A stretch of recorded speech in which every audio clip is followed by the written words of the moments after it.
Welcome to Nasdaq Trade Talks. I'm Jill Malandrino, Global Markets Reporter at Nasdaq. Joining me is Kevin Johnston, Chief Operating Officer of Nasdaq-listed AgileThought, as well as Alejandro Manzocchi, Chief Delivery Officer and Chief Technology Officer, discussing their recent virtual event, Accelerate, which was held on March 1st and 2nd, 2022. Accelerate is AgileThought's leading summit that focuses on thought leadership in the digital market.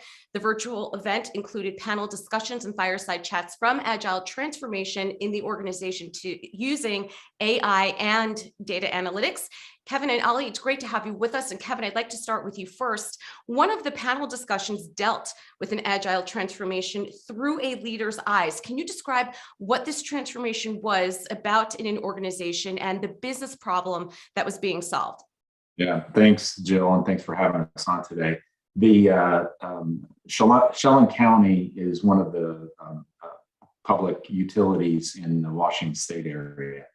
They had conducted an external audit of their business and discovered that they had some challenges around productivity and throughput, as well as accumulation of technical debt, things that were creating organizational friction and for their business overall. And so at the board level, as a result of this audit, they took on the action to say, hey, we need to change the way we work. We need to increase throughput and productivity, and we need to eliminate some of the barriers or the friction that's slowing down the productivity of their enterprise. They hired a CTO to champion this initiative, and they decided on using the Agile method as a means to really transform their organization. As they engaged into this program, they hired AgileThought to help them through this journey and the transformation, and the outcome was pretty remarkable. But it was a journey, and at the beginning of the journey, they actually had to slow down a little bit organizationally on their throughput and their productivity in order to embrace the change, and that change both coming from the top of the organization as well as the bottom of the organization. However, at the end of that transformation, they were able to note about a 66% increase in work item throughput through the enterprise. And that was really a part of structural change in how they work, people change in a new mindset and culture, and then the process and tools that enabled. So it was really a tremendous success for them. And Kevin, any lessons learned or not to be forgotten from the transformation? Yeah, I would say the sponsorship was really important for them. So it was at the top of the enterprise where they recognized the problem and the materiality of the problem.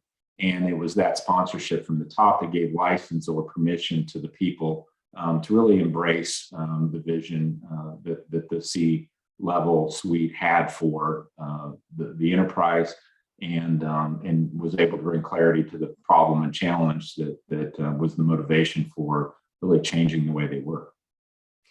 What were the outcomes and how did they contribute to solving the business problem? Yeah, so the outcome, again, the key outcome was 66% throughput, increase in organizational throughput. And really what that did is it gave them the capacity to the additional organizational capacity to attack some of the process and the technical items that were creating friction, organizational or productivity friction. And so that organizational efficiency that came through changing the way they work, creating that additional space. I think the result in that is that it was really a cultural change. And so the way teams work, going from silos into cross-functional scrums or cross-functional teams to tackle problem, and really to work it iteratively and in a more accelerated way as they were progressing. So that structural, organizational, and mindset change was really important, how they were able to achieve their success. And finally, Kevin, was it considered a success in the organization overall? Yeah, I think by the numbers, clearly successful, and by the attitude and really the change in the culture that came with that, I think was the other part of the big success. So a traditional legacy organization of people that were essentially doing the same work the same way for, some cases, decades, to be able to step back and kind of slow down for a moment and think about, all right, what kind of outcomes that they were trying to achieve and how they needed to think differently about how they do the work and really focused on the outcome as opposed to, the task in front of them at the moment. And that was a big part of the success. And Ali, the other interesting panel discussion dealt with next generation audit using AI. Tell us more about that. How are you defining AI and what is it? Great, thank you very much for the question and for having me. Well, AI, what is it? And there are like plenty of information on academia about algorithm and pattern recognition. How I would define it is artificial intelligence is making the computers do intelligent things, taking the right decisions. And why we want to do this, right? And it's because we recognize in human intelligence in us the ability to take decisions and then take action, right? So what we want to do with the AI is help auditing firms take faster and better decisions, so we can increase the frequency and how much time it takes to do each of these auditing processes.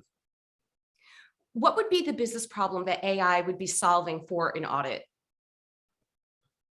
So in order to answer this, we need to understand why an audit matters, right? And when companies need to pay dividends to their investors, companies trust and shareholders trust in auditing companies to review the information that is not being disclosed at a greater detail, right?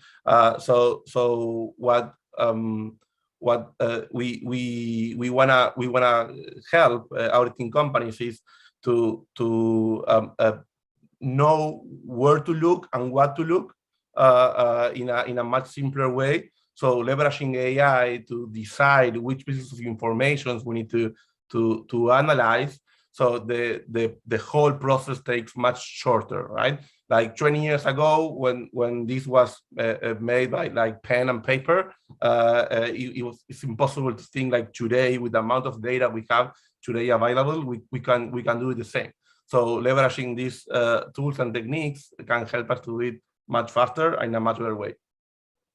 How would AI contribute to an audit, and would that increase efficiency and save money? In other words, could it potentially spot fraud and other trends? Sorry, what do you mean? So AI, when you're using that within an audit, can it help to save money, make the process more efficient? Can it potentially spot fraud and some other trends? Yeah, for sure. So the ones you mentioned are the ones that are currently being used, but there is like this discussion is being analyzed in, for example, environment and information about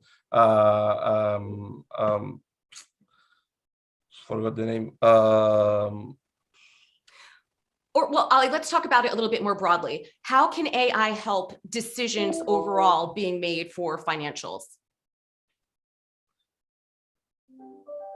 Well, for financials, I believe it's so you as I was explaining, you have like a very complex and long process, and by leveraging AI, you can take that long process in a much shorter period of time that can create like cost savings, or you can, for example, augment the capabilities of an auditor, and now like what it takes, like having like twice as much auditing processes by year, right? So that can become like a revenue opportunity, if I understood properly the question. All right, and Ali, to wrap up here, is this a future way for businesses to use AI and blockchain for an audit? Would the investor community accept these results? Yes, I believe one of the main problems we have today is regarding the data in different companies not being structured in the same way. So using a blockchain that we can all trust, we are making like data being structured consistently across different companies. So there is definitely a way of having like a blockchain as an aggregator hub for trusting and conducting an auditing process better. Okay, Ali, Kevin, we appreciate the insight. Thanks for joining us on Trade Talks. I'm Jill Malandrino, Global Markets Reporter at Nasdaq.